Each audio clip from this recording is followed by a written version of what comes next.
124 മണ്ഡലങ്ങളിൽ BJP lead ചെയ്യുമ്പോൾ ആ മുന്നണിയിൽ ഏറ്റവും അധികം സീറ്റിൽ ലീഡ് ചെയ്യുന്നത് JDU അല്ല, BJP മുഖ്യമന്ത്രിയുടെ പാർട്ടിയല്ല, പകരം BJP ആണ്, ഉപമുഖ്യമന്ത്രിയുടെ പാർട്ടിയാണ് എന്നുള്ളതാണ് അതിൻ്റെ സിമ്പിളായ രാഷ്ട്രീയം എന്നുള്ളത്. അത് വരാൻ പോകുന്നൊരു ഗവൺമെൻറ് ഫോർമേഷൻ, സർക്കാർ രൂപീകരണത്തെ കൂടുതൽ വലിയ തോതിൽ രാഷ്ട്രീയമായ വിലപേശലിന് ഇടവരുത്താം. പക്ഷേ ബുദ്ധിപരമായി നിതീഷിനെ അംഗീകരിക്കുന്ന, കാരണം നിതീഷ് മറ്റൊരു രാഷ്ട്രീയ ഓപ്ഷൻ ചോയ്സ് എടുക്കാതിരിക്കാൻ ഒരുപക്ഷെ BJP. അതാണ് ഞാൻ പറഞ്ഞത്.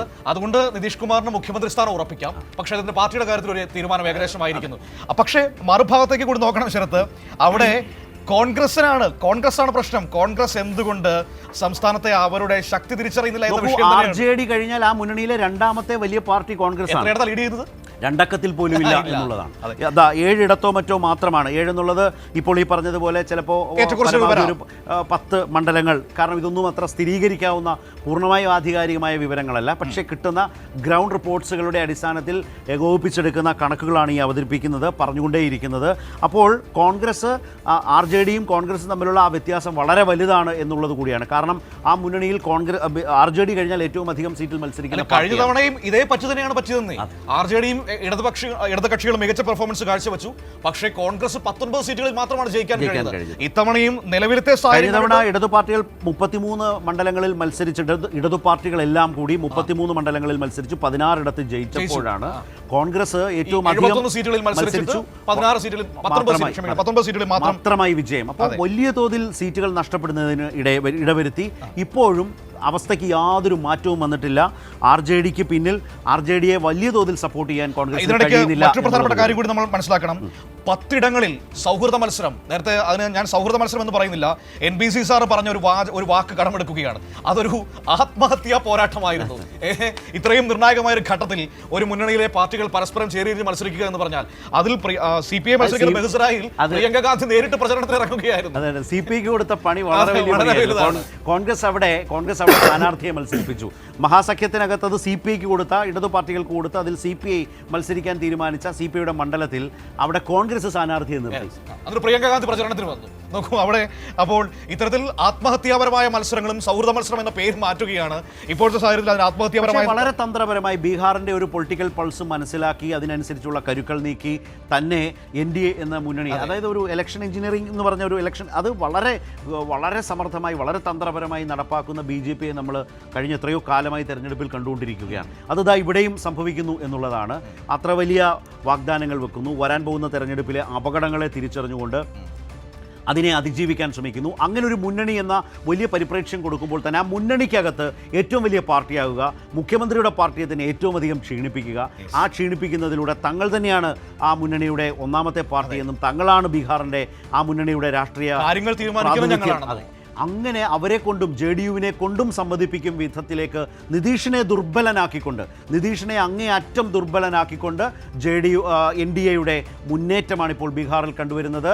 എഞ്ചിനീയറിംഗിന്റെ കാര്യം പറഞ്ഞില്ലേ, അത് BJP കൃത്യമായി പരീക്ഷിച്ചത് സ്ത്രീ വോട്ടർമാരിൽ തന്നെയാണ്. കാരണം ബീഹാറിന്റെ ചരിത്രം എപ്പോഴും എന്നും സ്ത്രീ വോട്ടർമാർ കൂടുതൽ പോളിംഗ് ബൂത്തിലേക്ക് വരുന്നതാണ്. അത് മുന്നിൽ കണ്ടുകൊണ്ട് തന്നെ ഈ 10,000 രൂപ ഇതുവരെ ഇല്ലാത്ത വിധം, ബീഹാറിന്റെ ഇന്നേ വരെയുള്ള തെരഞ്ഞെടുപ്പ് ചരിത്രത്തിൽ ഇല്ലാത്ത വിധമുള്ള സ്ത്രീ പ്രാതിനിധ്യമായിരുന്നു ഇത്തവണ. 9% ഡിഫറൻസ് ആണ് പുരുഷന്മാരും സ്ത്രീകളും തമ്മിൽ. 9% ഡിഫറൻസ് ആണ് ഉണ്ടായത്. ആ സ്ത്രീ വിഭാഗത്തെ കൃത്യമായി അഡ്രസ് ചെയ്യുന്നത് ഇന്നലെ ദേശീയ മാധ്യമം എഴുതിയിട്ടുണ്ടായിരുന്നു. അതായത് സ്ത്രീകളെ ഒരു നിയോജക മണ്ഡലം എന്ന രീതിയിൽ തന്നെ പരിഗണിച്ചാണ് അവർ കാര്യങ്ങൾ കൊണ്ടുവന്നതെന്നാണ്. അപ്പോൾ നോക്കൂ എത്രമാത്രം അവർ ഡീപ്പായി വർക്ക് ചെയ്തിട്ടുണ്ട്. അത് അതിൻ്റെ ഭാഗമാണ്. ഇപ്പോൾ തെരഞ്ഞെടുപ്പ് കമ്മീഷന്റെ തീവ്ര വോട്ടർ പട്ടിക പരിഷ്കരണത്തിലൂടെ വലിയ തോതിൽ വോട്ടുകൾ ഒഴിവാക്കപ്പെടുന്ന സാഹചര്യം വരുന്നു.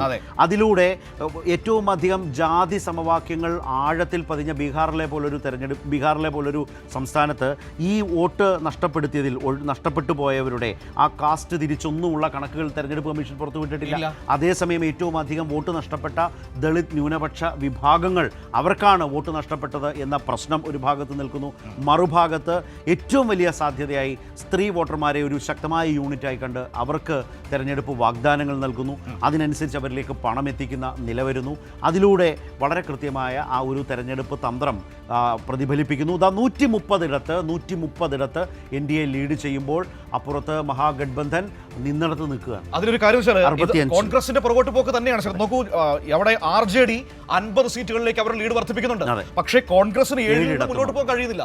കോൺഗ്രസ് മേടിച്ചെടുത്ത സീറ്റുകളിൽ അവർക്ക് മികച്ച പ്രകടനം കാഴ്ചവെക്കാൻ കഴിയുന്നു. ഈ സമയത്തെ 2020 ലീഡ് നിലയുമായി ഇത്രയധികം മണ്ഡലങ്ങളുമായി താരതമ്യം ചെയ്താൽ 2005 പോലും, ക്ഷമിക്കണം, 2020 പോലും, 2020 കോൺഗ്രസ് അന്ന് ഒരു 12 ലീഡ് ചെയ്യുന്നു. ഇതിപ്പോൾ 7 മാത്രമാണ്. ഒരു 5 സീറ്റ് പിന്നിലേക്കാണ് വന്നിരിക്കുന്നത്, പിന്നിലോട്ടാണ്. അതായത് കഴിഞ്ഞ തവണ ഇതേ സമയം ഇത്രയും സീറ്റുകളുടെ ഒരു ലീഡ് നില വെച്ച് താരതമ്യം ചെയ്താൽ 12 കോൺഗ്രസ് ലീഡ് ചെയ്തെടുത്ത് ഇപ്പോൾ കേവലം 7 സീറ്റിൽ മാത്രമായി ലീഡ് ചെയ്യുന്നു. നോക്കൂ, പക്ഷേ അവിടെയാണ് വ്യത്യാസം. RJD പക്ഷേ കഴിഞ്ഞ തവണത്തേക്കാൾ 4 മണ്ഡലങ്ങളിൽ അധികം ഇപ്പോൾ ലീഡ് 50 കടന്നിരിക്കുന്നു. പക്ഷേ ഒരു കാര്യം കൂടിയുണ്ട്, ഇടതുകക്ഷികളും വളരെ ആലോചിക്കേണ്ട സമയമാണ് അവർക്ക് എന്ത് സംഭവിച്ചു എന്നത്. 4 സീറ്റുകൾ CPIML സംഭവിച്ചിട്ടുണ്ട്. CPIML 3 ലീഡ് ചെയ്യുമ്പോൾ കഴിഞ്ഞ തവണ 6 ലീഡ് ചെയ്തിരുന്നു. ഇത് ഈ നമ്പർ വെച്ച് കമ്പാരിസൺ നടത്തുമ്പോൾ 6 ലീഡ് ചെയ്തിരുന്നു. ഇപ്പോൾ 3 മാത്രമാണ് ലീഡ് ചെയ്യുന്നത് എന്നതുകൂടിയുണ്ട്. നമുക്ക് ഏതായാലും അപ്പുറത്തേക്ക് നോക്കിയാൽ BJPക്ക് നേട്ടമാണ്. 53 ലീഡ് ചെയ്യുന്നു എന്നുള്ളതാണ്. അപ്പുറത്ത് 34 എന്നാണ് കാട്ടുന്നത്. പക്ഷേ അത് കുറച്ചുകൂടി മാറും. ആ കണക്കുകൾ ഞാൻ മുമ്പ് പറഞ്ഞതുപോലെ തെരഞ്ഞെടുപ്പ് കമ്മീഷൻ തരുന്ന കണക്കുകളല്ല, ഗ്രൗണ്ടിൽ നിന്ന് കിട്ടുന്ന വാർത്താ ഏജൻസികൾ തരുന്ന വിവരങ്ങളും എല്ലാം ചേർത്ത് വെക്കുമ്പോൾ ഏതാണ്ട് ഒരു BJP 65 സീറ്റിനടുത്ത് ഇപ്പോൾ ലീഡ് ചെയ്യുന്നുണ്ടാവും. 65 സീറ്റിൽ ലീഡ് ചെയ്താൽ JDU ഏതാണ്ട് ഒരു 40 പരം സീറ്റുകളിൽ ലീഡ് ചെയ്യുന്ന നിലയുണ്ട്.